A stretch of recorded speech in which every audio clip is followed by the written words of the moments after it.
perkenalkan, nama saya Sinta Juani Chelsea. Saya dari Prodi Pendidikan Biologi, saya dari kelas A. Oke, jadi video kali ini saya akan membahas tentang ejaan bahasa Indonesia dalam penulisan ilmiah. Selamat menyaksikan.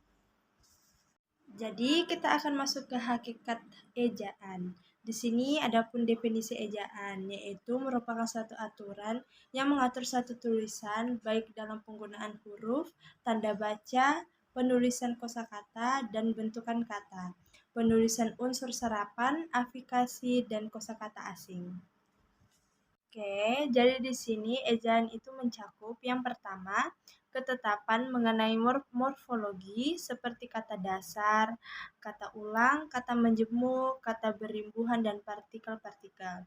Yang kedua, aturan mengenai cara menuliskan kalimat dan bagian kalimat menggunakan tanda baca seperti titik, koma, titik dua, tanda kutip, tanda tanya, dan tanda seru. Yang ketiga, ejaan bahasa Indonesia terus mengalami perubahan, pengembangan, dan penyempurnaan yang dilakukan selama 114 tahun, terhitung sejak tahun 1901 hingga tahun 2015. Adapun ejaan bahasa Indonesia menurut para ahli. Yang pertama, menurut Rohmansyah, ejaan memiliki fungsi sebagai landasan pembakuan tata bahasa, kosakata, dan peristilahan, serta alat penyaring masuknya unsur-unsur bahasa lain ke dalam bahasa Indonesia. Yang kedua, menurut Mijanti, pelestarian bahasa Indonesia perlu dilakukan agar kedudukan bahasa Indonesia sebagai identitas bangsa Indonesia semakin mantap. Sekarang kita masuk ke fungsi ejaan. Yang pertama, menjadi landasan pembakuan tata bahasa dengan menerapkan ejaan yang benar. Yang kedua, menjadi landasan pembakuan kosakata. Yang ketiga, menjadi penyaring masuknya unsur bahasa lain ke bahasa Indonesia. Yang keempat, membantu pemahaman pembaca dalam mencerna informasi, penggunaan ejaan yang benar, dan membuat penulisan bahasa lebih teratur.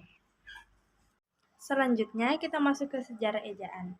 Pada tahun 1938, pada Kongres Bahasa Indonesia yang pertama di Solo, disarankan agar ejaan bahasa Indonesia lebih banyak diinternasionalkan.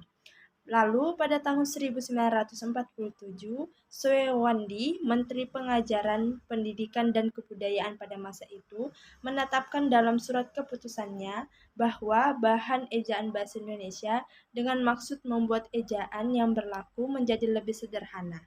Ejaan baru itu oleh masyarakat diberi julukan Ejaan Republik.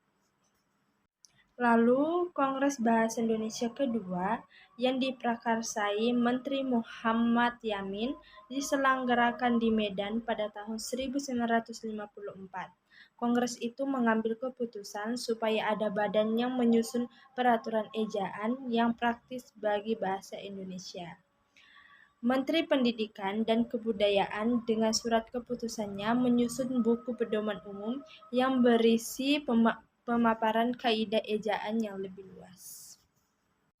Pada tahun 1988, Pedoman Umum Ejaan yang disempurnakan PUEYD edisi kedua diterbitkan berdasarkan keputusan Menteri Pendidikan dan Kebudayaan Republik Indonesia.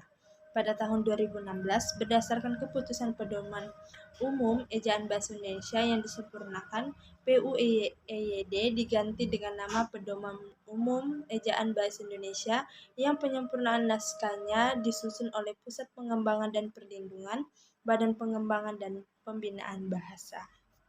Masuk ke perkembangan bahasa Indonesia. Bahasa Melayu telah digunakan sebagai bahasa pengantar sejak abad ke-7. Bahasa ini telah digunakan sebagai bahasa budaya, bisnis, dan agama dalam pemerintahan.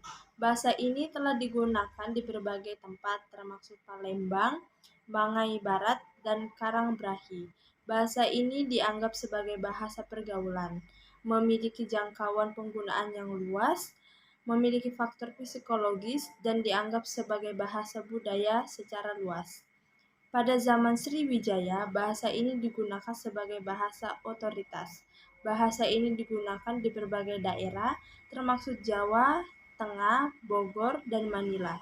Pemerintah Malaka menggunakan bahasa ini sebagai bahasa perdamaian, mempromosikan kerjasama antara berbagai negara, dan mendorong pengembangan bahasa mereka.